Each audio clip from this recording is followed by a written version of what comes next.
Significant, very important process. And I want to most especially welcome and thank Dr. Tribley, who we're going to be meeting today, for those of us who haven't met him in any other venue. Just a few sort of pieces of business before we get started. Dr. Tribley will be sharing an opening statement with us. Then we'll have a series of kind of general questions that I think are questions that are on many people's minds. So we'll have those. We'll have about 25 minutes or so for those. And then we have an opportunity, which I think is a really most important one, for those of us here in the college community to ask your questions. And I'll be encouraging folks at that point to come forward. We'll have a microphone. Well, there it is, set up over on that side of the room. I also want to alert you to the fact that we have hard copy forms. You should have one that allow you to write down your sense of Dr. Tribley and your feedback for the board.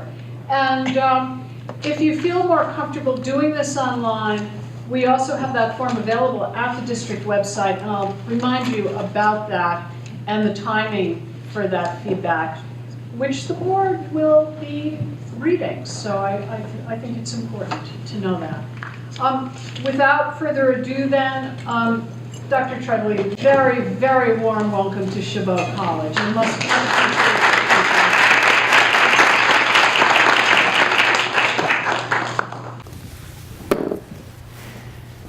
Hi, so this is my opening statement. You have my bio, so I'll stay away from degrees and certificates and things like that. So I started my career, do I need to have a handheld mic? Okay. I'm being told by someone more technically proficient than I am. In fact, our facilities vice chancellor is signaling me. So. Those good nonverbal cues. How's this? Can you hear me? Yeah. All right. So I started my work and continue my work through the lens of a faculty member. It's teaching and learning is where we meet our students where they are and where we do our best work. Of course, you know this means that we also support them in our great student services programs and all of the ways that we make a campus inviting as a place to learn and to work. And so really today I have one canned joke. I'm going to try it. I wanted to interview as the candidate that's going to hit the ground running, and I come limping in on my cane. So you know the whole prop was lost. So I have had a total knee replacement, but the cane's going away soon. I'll be back on my cycle, and we'll all be running together. You know, I want us all to celebrate for a moment the good work we do in the California community colleges, and certainly the community colleges all over the United States. The work you do is commendable. The work I do every day that I apply myself to, there's no better job. There's no better career than to help to change lives and to change communities. And certainly here at Chabot, you have been at the cutting edge of that. The work that you've been doing in your student support from Puente to all of those fabulous student support programs that you have brilliantly displayed on your website, you really are at the cutting edge, and it's exciting for me to be here with you, a team of innovators, and thank you so much, Susan, for your gracious welcome here today. So let's go ahead and get started. Okay, so let me ask you the four general questions that we have, and then we'll be able, as I say, to move on to the questions from the community. If you could please share with us why you think you should be the next chancellor of Chabot Las Positas Community College District. Sure, my pleasure. You know, I think the aspects of my candidacy that I would like you to see most clearly is that I have experience that's relevant to Chabot Las Positas District. I have experience as a leader in the California community college system. I have experience working very, very closely with the CSU partner, CSU Monterey Bay, in an analogous position to your CSU East Bay. building consensus with both our CSU partners, our UC partners, and our high school partners, as you have done so brilliantly out into your high schools and even your middle schools. I have experience with those things. As Chancellor, I won't be out there necessarily doing those things, but I understand their value and I understand how to support the people who do that heavy lifting. I am a person who deeply believes in professional development. Your CLIP and CLIMB programs are outstanding, just truly outstanding. All of our employees need to be developed professionally. At Monterey Peninsula College, we started a faculty development program for our new faculty hires, which is very important. 30% of our faculty are new since 2012, 30%. So we have a Nexus program, we call it for Connections, where we have a full year orientation for our new faculty that join Monterey Peninsula College. And it helps from soups to nuts, but you know what it does? And Chabot College, you do know what it does. It also gives them a cohort. It gives those new faculty members a cohort to start with, to lean on and to go through their experience. I understand the rules and regulations of the California community colleges, from the faculty obligation numbers to 50-50 laws to summer borrowing and the intricate and wonderful funding models that we have. And I am braced to help and support and hopefully bring a collaboration and a stick-to-itiveness and a dedication to making sure that your Chabot Las Positas district is fiscally solvent going through this new change with this new funding formula, which will be a challenge for all of our districts and Monterey Peninsula College as well that have been impacted negatively by that new funding formula. I, in particular, feel great empathy for Chabot College and for this district because you are doing the work for the vision for success. You are student focused, you are success focused, you're degree and certificate focused, you're transfer focused, you build lives, you build kings and queens. You do these things, and a funding formula should be supportive of you. So we have to get past that lament and that hurt and figure out how we're going to work and change and adapt. It's California law. We'll continue to keep advocating and lobbying and doing what we would need to do to tell our story of how funding can either help us continue to do the great work that we're already doing, or the funding formula can actually harm us. So while that advocacy goes on and doesn't miss a beat, we do have to find ways that we can adjust to this new reality. So that's the challenge. I mean, between the funding formulas and other costs that are rising here in the state, STRS and PERS being two of them.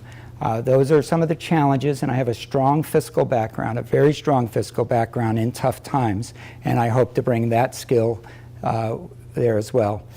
Can't feel it today, I'm sure, but I like to have fun as I work. I like to empower the people that I have on my direct team. I love to work with foundations. I have a lot of experience with that. I understand the college presidents work very closely with their foundations, but they'll find me a very experienced partner in fundraising as well. So I'll leave it on my answer at that. Thank you. Could you please give us one specific example of how your management style has helped to move an initiative forward? You know, the initiative that I think of most is for this particular management style. What I'm thinking about is when imagine you were to leave your position here at Chabot and go to another college, and you have been that person that started an award-winning program, and you land at another college, and you really do, you would feel like you have all the answers. You know, you've done this at another school. You know how this works. You know where the pitfalls are. But you're working with a broad-based, diverse constituency. And if you come in that room and say, you know, I've done this before, and this is the way this is going to work, it won't work at all. And so my management style certainly is not to do that. I'm not coming here today. I've studied the district, I've studied the colleges, but I have not one single preconceived idea as to what we need to do in order to do X, Y, or Z. But I am coming with a management style that needs to listen, to find out where we are. I really want to know why a college like Chabot is not being supported by that new funding formula. There are things that we have to find out. So the specific example I have in mind is when California adopted when it modified how we offer our college program to our high school students. We've always been able to do that, right? But AB 288 clearly modified that, allowed us to go close a classroom to just high school students, very important. It allowed us to teach basic skills out in the high schools. So I have tremendous experience with teaching college in a high school. But when I came in, my management style was to get the group together, to hear, to listen deeply to the constituents. And the constituents are those high school superintendents, the principals, the faculty at both institutions, our deans. And then what I heard was that there was a great urgency. That one of our superintendents, there's 3 in Monterey, 3 school districts, 5 public high schools.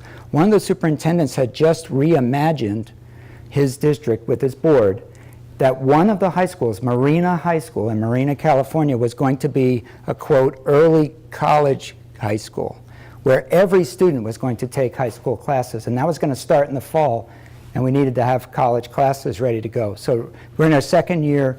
Monterey Peninsula College has about 6,300 FTS, and we have 700 students enrolled in our AB 288 dual enrollment program. So I think even though you may think that, or I may think that I have an answer, that's not going to be the thing that I come into the room with. We have to find out and learn about you, and learn about what's important to you, and what may work here in your unique community, and in Las Positas, in the unique communities that Las Positas serves. So that's one example. Got you running. Yeah. Timekeeping is not one of my strengths.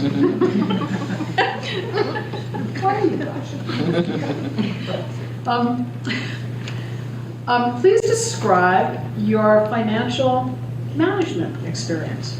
Okay, I'd be happy to. So my financial management experience, I guess, started when I was a faculty member, because I wrote a National Science Foundation grant. I was 29 years old. It was the first National Science Foundation grant that college had, Seminole Community College in Florida. And I wrote, you know how you have to write out your budget plan, and I had that money in and spent before they had structures set up to, and we're never going to do this at Las Positas, by the way, but at the Chabot Las Positas district. But that was my first experience as a faculty member, writing a budget to support a program, and then making sure I use the budget to follow the guidelines of the National Science Foundation, and then be able to report back on that. So I mean, it goes way back there. And then those of you in the room know that if you're in the middle ground, you're a faculty member coordinating a program, or you're a division chair, something like that, or dean, et cetera, you need to make sure, or as I did, my experience is that you always had to be ready to put forward your requests for a budget, right? And sometimes how you're going to trim in places if the institution needs that. And you have to then work beyond yourself. So I started with self. I was the one faculty member that had the grant for that one innovative program in biotechnology and gene cloning. So here, you then start broadening out, and your experience, as mine was, is to work with other constituents and other stakeholders that you work very closely with, your peers. And of all the people you don't want to have upset with you, they're your peers, especially in the faculty ranks in a nice, harmonious department. So I have the experience doing that in terms of discussing with my peers what our needs are and how we're going to justify those. Back in the day, we didn't have program reviews and action plans that are linked in integrated planning as we do today, but my experiences started there. As a dean, I just had to make sure I did the exact same thing, supported the programs, et cetera. But most importantly, I think, to the nature of this question, I haven't been an academic administrator, either from the dean level to the the last 6 years at Monterey Peninsula College, where the challenge was keeping our college a vibrant, learning and working place, and a safe place for all of our students and employees with sufficient funds. I have been just constantly in a position of loss of enrollment and loss of money. So when I came to Monterey Peninsula College in 2012, my experiences managing finances started with a college that lost 25% of its full-time equivalent students. From the last fully funded year, some of you in the audience remember 2008 and 9, to last year, we lost about 2,300 full-time equivalent students. Now, we've stabilized our enrollment. That's about 25% when your funding model is based completely on the numbers of FTES. Monterey Peninsula College was one of those very, very strongly impacted by the repeatability rules that were put in place in 2010 and then again in 2013. First stopping repeated credit enrollment, non-credit, and then repeated credit enrollments. And it really hit us very, very hard. So it's been a real challenge, but we've met that. So we were in years of deficit spending. We are no longer in deficit spending 2 years in a row with at least a 10% board now in policy, board designated 10% reserve. I have tremendous experience working with an elected board, 5 members at MPC, 7 here, and in helping them lead and govern a college that is constantly in that financial state of trying to be conservative with spending, yet still have a vibrant and clear place for students to work and learn. So, and at one point I had to step in the role, I had a tragic health, I lost my chief business officer to health concerns, and so, it's been kind of a rocky road there, but I've had those types of experiences. I work very closely, I think, with our chief business officer. Our current one is Mr. David Martin, who I know used to work with your vice chancellor. So he's very good. So now I can focus on being a superintendent president. I just can't help but mention that we recently lost our chief business officer to the district. We're happy to have him. But of course we love him. So this next question is, I think, my favorite. Tell us about a time you failed. How did you rebound? How much time do we have here? Yeah. We have to fail, right? We have to fail. We have to fail. And I love our community college folks. You all get that. That's why you have your athletic programs. It's why you have your student clubs. Why you have places for your students to learn, to get out there, to take risks. That if they fail, it's okay, because their peers in the Emoja program or in the Puente program or in the athletic program are not going to let them fail and be gone. They're going to fail forward. And so those are the types of things you all very, very strongly understand. My failure that I'm going to share with you today, it is a real failure, and it's certainly a risk, but it's real. So in 2016, it was probably one of the most favorable, November 2016, our last presidential election, was probably one of the most favorable times for a California community college district to go out for a bond measure, a capital bond measure, as I know you all know. I think only 2 community colleges in the state, if that number's not accurate, it's close to that. Maybe only 2 colleges that went out in November that year, in hindsight, failed in their efforts to get a bond. And I never really think it's a failure. A year going out for a bond is a year celebrating a district. It's a year celebrating what you do. It's a year in front of lots and lots of folks to share. So if you ever don't get that vote, it's not a failure. But my failure was, to me, it was so obvious. We have these needs in our facility. Our student services building was value engineered. I know the folks in the CBOs and they know what value engineered means. It means that you're not going to get the building that you thought you designed because you don't have enough money. The student services building had a whole piece value engineered out of it. And here we are moving very strongly, really thankfully, in the day and age of student success and student services, wraparound services. And we don't have a one-stop shop for our students. Even if we don't build a new building, we need to remodel our existing student services building. That's catacomby and office, carols and offices, and you go to one line for your admissions and you wait another line for your financial aid and another line to see a counselor, and then go across campus to another line to pay your cashier. Guided pathways and roadblocks for students, and a bond really would have helped us. So my failure is that I needed to start earlier. Our trustees, our elected officials have a huge, huge job. They are out there and in front of the community that elected them. They're hooked into so many corners of our community that sometimes we either don't have the time or we're not.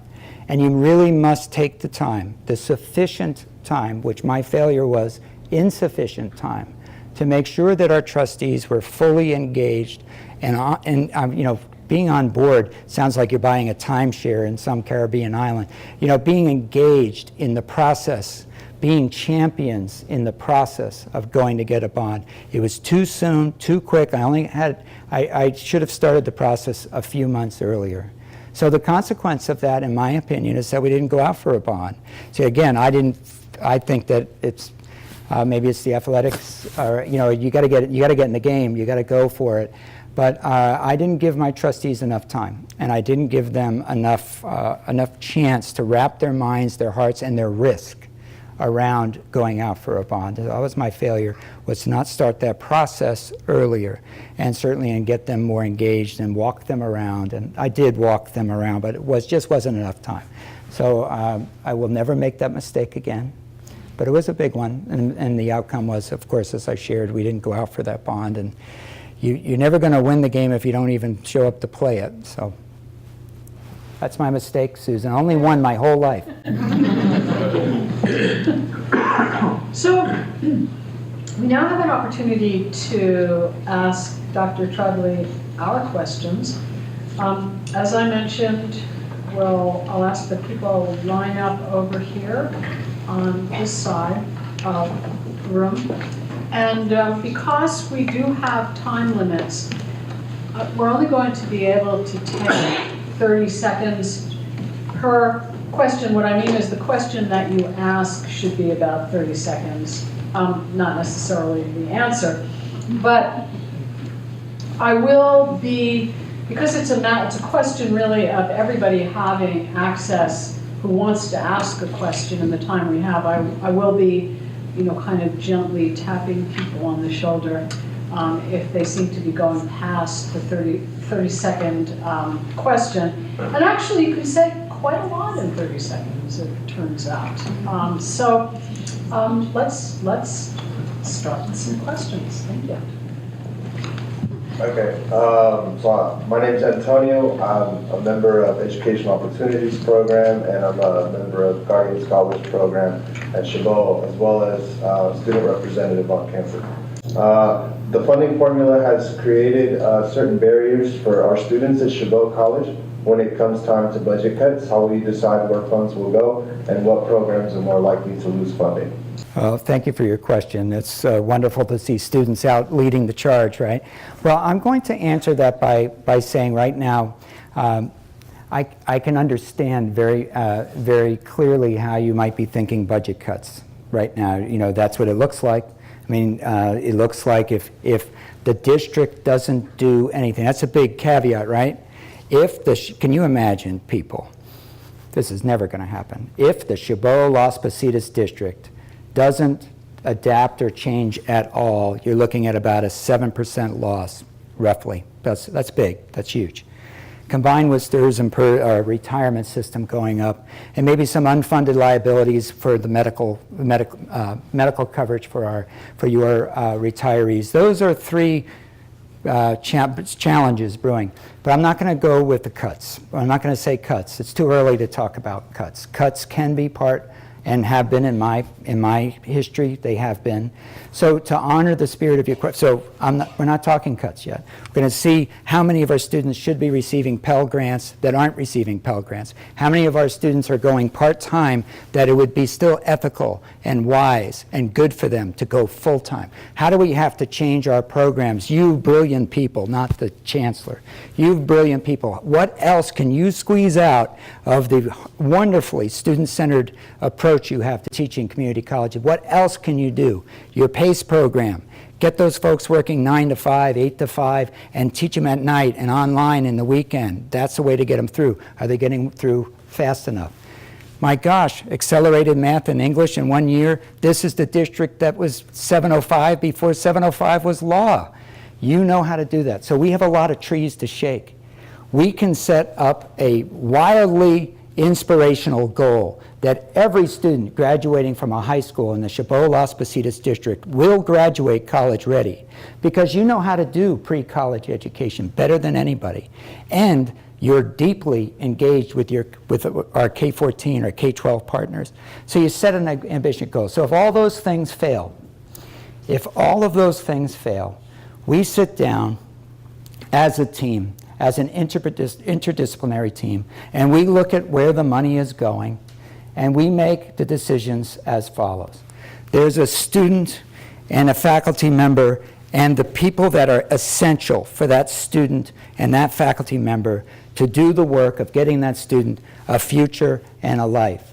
And everything outside of that is not as important as that triangle of support. And we look there first for places we can reduce our costs with no impact, little impact, and progressively serious notions. No impact, it's hard to say no impact. Like, our colleges aren't flush with money right now. They never have been. So that's the approach. You start through if we're ever in a cut situation, we start with principles. Principles that we work on in our first meetings, plural, our meetings. What are our values? What are our principles as we look at our budget to trim?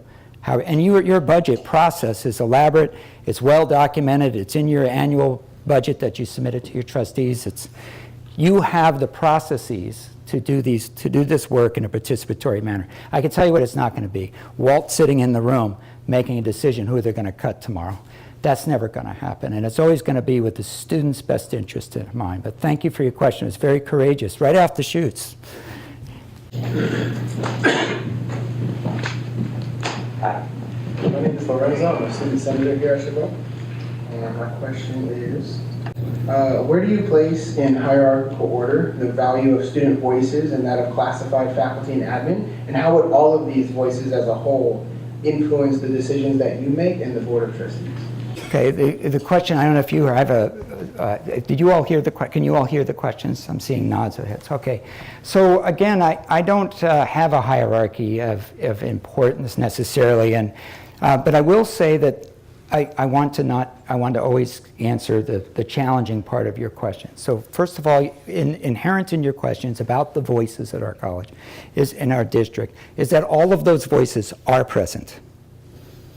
Every one of those voices are present through our classified senates, our academic senates, our classified labor, our faculty labor, our student senate, our student trustee, right? Our managers, our board of trustees. All of those voices are present, and all of those voices are important. Every last one of them. There are times, and we have some structures in our California community colleges for sure. There are times that our norms, our values, and indeed even some laws help inform us as to which voices we're going to rely primarily upon.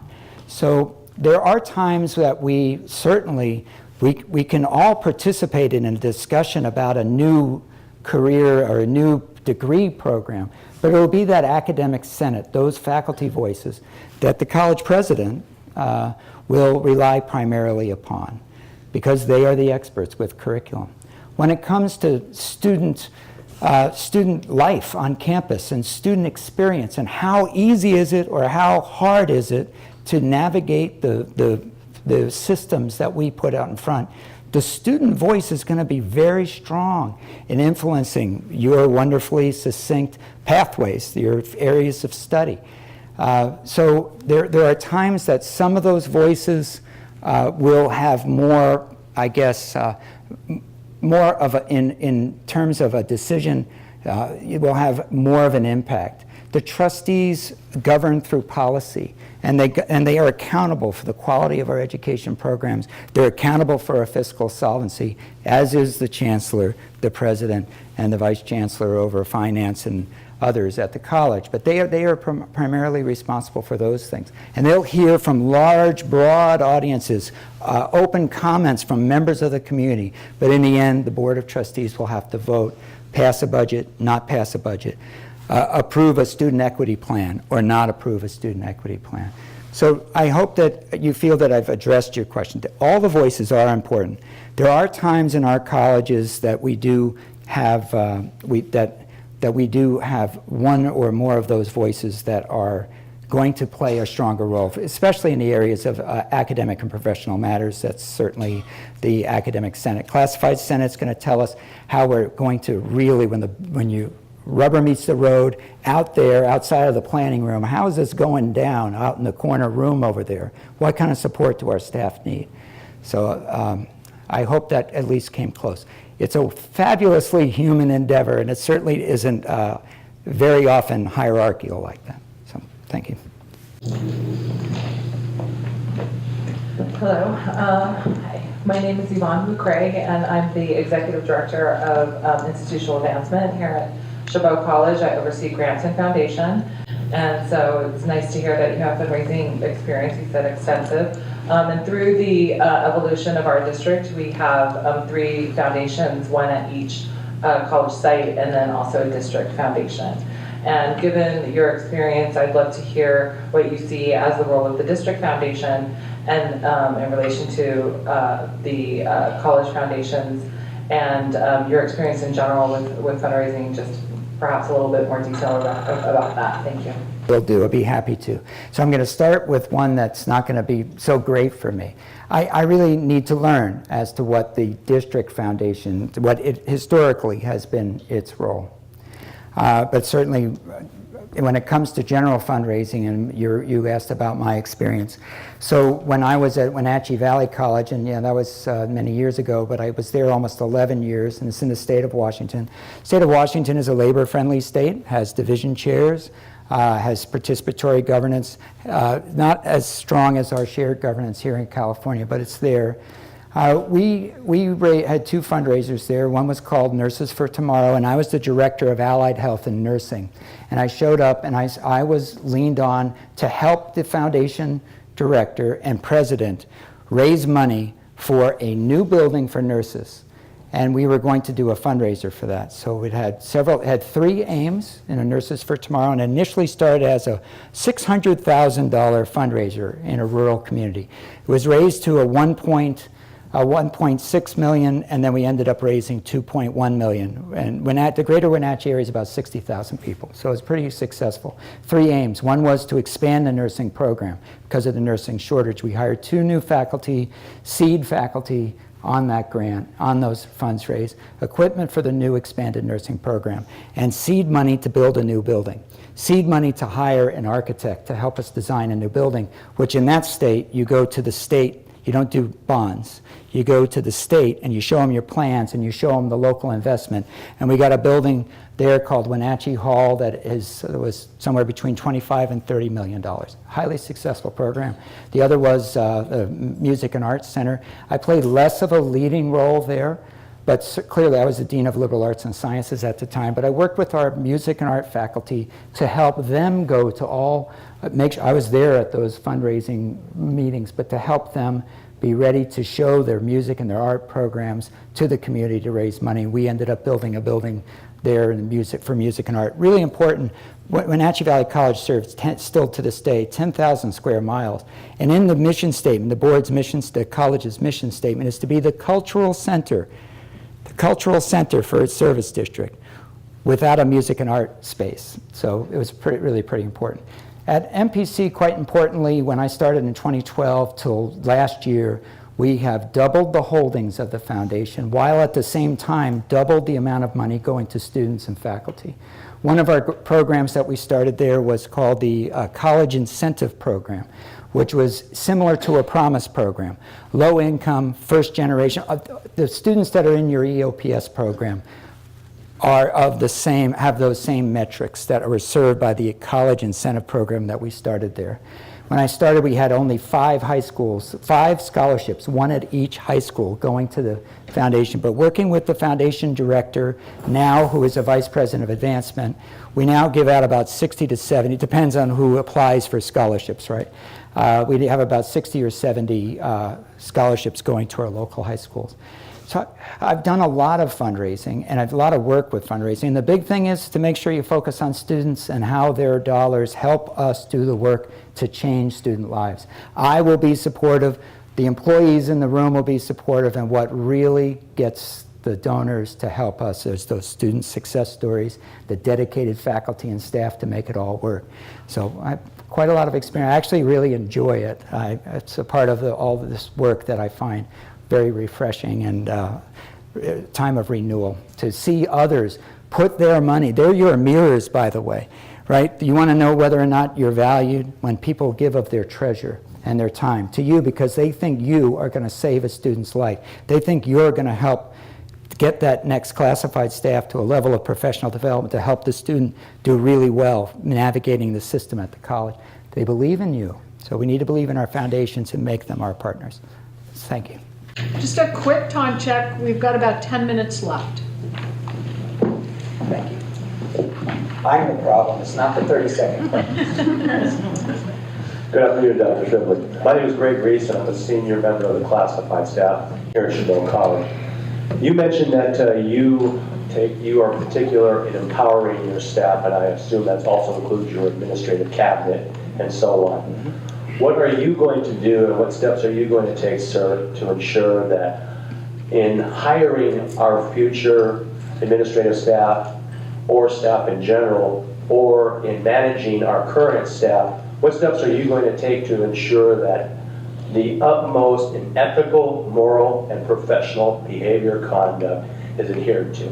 Okay, thank you for that question. So there's a lot in there in the context of the question in terms of me, or the concept of developing staff. And at the end, your question was about moral and ethical and professional conduct. So professional development is what we're a people business, right? I think this is, and looking at this is, there's a lot of people here that work on money and budgets with their bloodshot eyes up there, and more than 80% of our budgets go into people. Right? It's a people business. So we have to develop our people. So I don't think that was the nature of your question. In terms of, and if I'm wrong, please come back and address me. In terms of ethics and morals and things like that, they can be actually quite personal.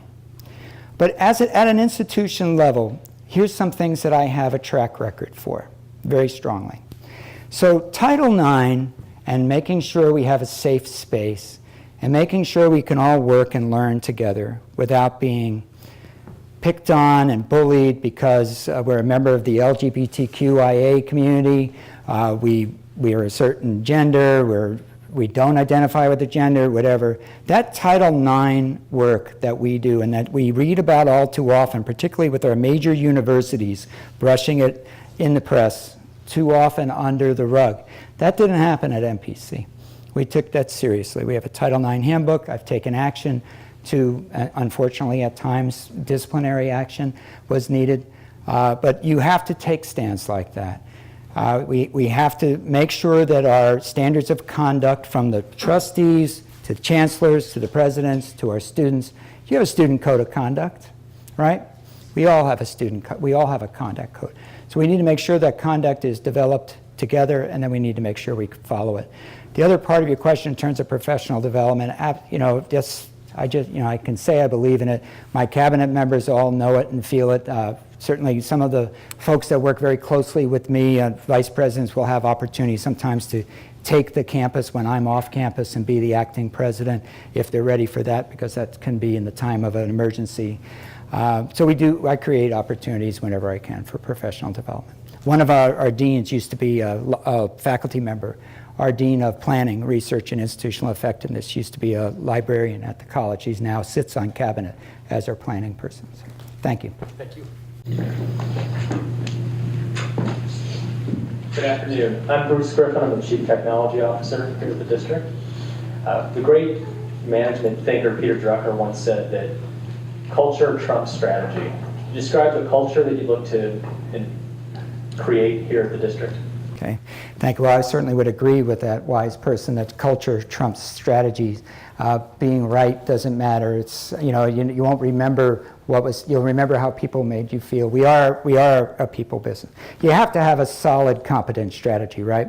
Because you'll lose confidence if your strategies are not competent, right? So we're going to assume that we're not talking about any of us in a program or at the chancellor's level or president level or vice chancellor level having where the content of your ideas certainly has to be important. So I'm not going to create by myself anything. We are going to continue those things that work for us here, and we're going to hold them dear. It's a 2-college district. We're not going to be a district that allows our house to be divided. That is something we must not do. If there are times that when one college wants something and the other college doesn't want something and we're not in consensus, we're going to use consensus thinking. We're going to use those human communications tools that are finding their ways into mutual interest bargaining and interest-based bargaining. They're very good training places for how we can work on our issues day to day. So the way I'm going to do that is to say exactly that our culture and our climate is really, really important. No one person really controls it. We're all responsible for the way we treat each other. We're all responsible for our own behaviors. And I can tell you that mine is going to meet you where you are, to respect you, to listen to you deeply, and to value you. And I hope that you do the same. So it's nice to meet you. I see that you have some money dedicated to technology efforts in the new bond, and I think that that's a great start for any district. Yeah. Hi, Dr. Tribley. My name is Rossi Hamilton. I'm part of Chabot Student Senate, Needed Unite, and the Stable Collective. My question to you is, what is equity to you, and can you describe any existing efforts in equity? Would you say? Oh, sorry. I talk really fast. Sorry, my California accent. My question is, what is equity to you, and can you describe any existing efforts in equity? Thank you. Oh, absolutely, for sure. And even You're wearing a Cal shirt, from WSU, Student equity, wow. So proud of the state of California for its investment. So equity, to me, it certainly is not equal, right? It's giving everybody an opportunity at a life and a future. You know that picture that we used to succinctly show the difference between equal and equitable, of the people standing trying to see an event, and the short person, they can all stand at the fence that you can't see, but the short person can't see. But equitable has them all on a step and a hand up. So I mean, the principles are ingrained in who I am and who we are as community college professionals. In terms of, did you ask about what I have done towards promoting that? Yes. We have on our campus, we do not have a Puente program, unfortunately. You started that. It's a fabulous bridge program. We do have a Latino Student Association, a Black Student Union, African American Faculty and Staff Caucus. We have an Asian Student Association, an LGBTQIA club that we called the Pride Pack. We're Lobos, right? Pack of wolves. The Pride Pack is our LGBTQIA. So regarding the latter, we've certainly have had to, and rightfully so, done work with signage. Part of that bond I wanted to get would to be put in more gender-neutral places. We have a safe space on campus, a physical place for LGBTQIA students to be and to feel safe with each other. So I personally attend and participate, I don't just attend, I participate in the Kente Rite of Passage. I speak at it, I feel it, I cry at it. I go to the Latino graduations and I participate in that every year, a TRIO or EOPS. We change lives. We have to change all of our lives. Every bit of work we do needs to be seen through the equity lens. Every piece of work. Is this going to serve all of our students? You know, we used to have in our rooms, in our conference rooms, do what's best for students. Just change that. Does this work for all of our students? So, you know, in California, from student equity plans to hiring a director of student equity success, to creating a website for our LGBTQIA, when the threat to DACA was real. Now, please, I understand the politics of our district. At MPC, this worked. We're a single college district.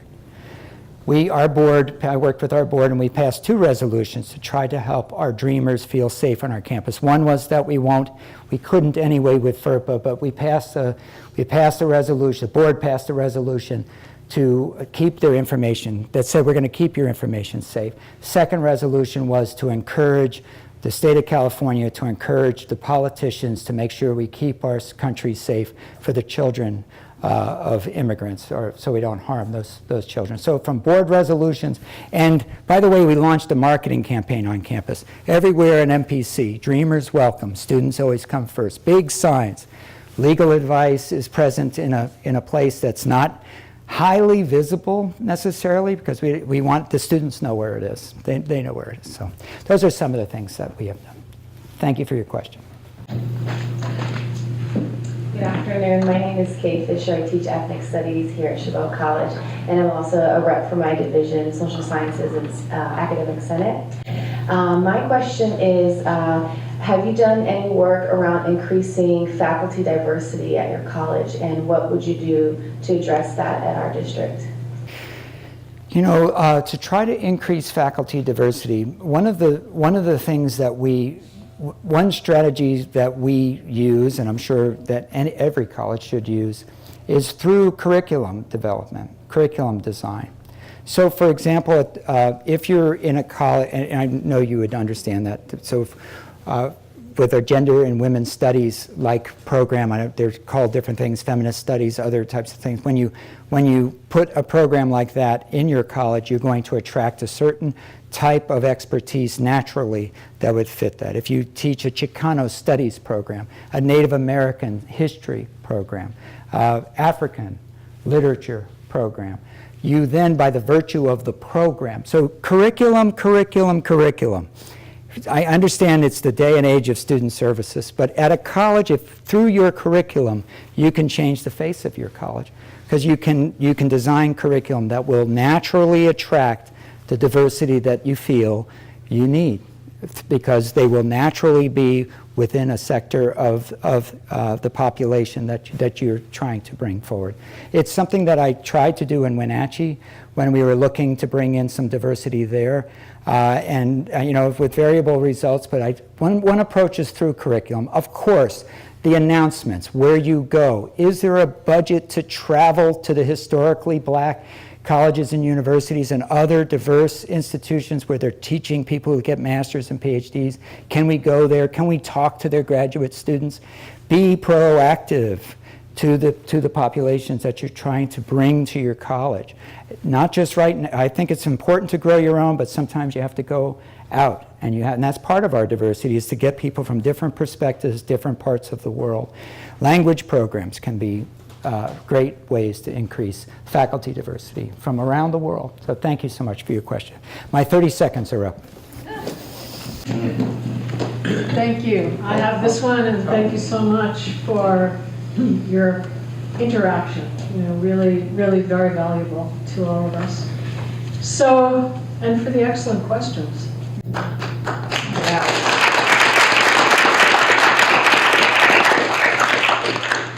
We now have 5 minutes for you to give us a closing statement. Okay, well, thank you, Susan. I won't take 5 minutes of your time.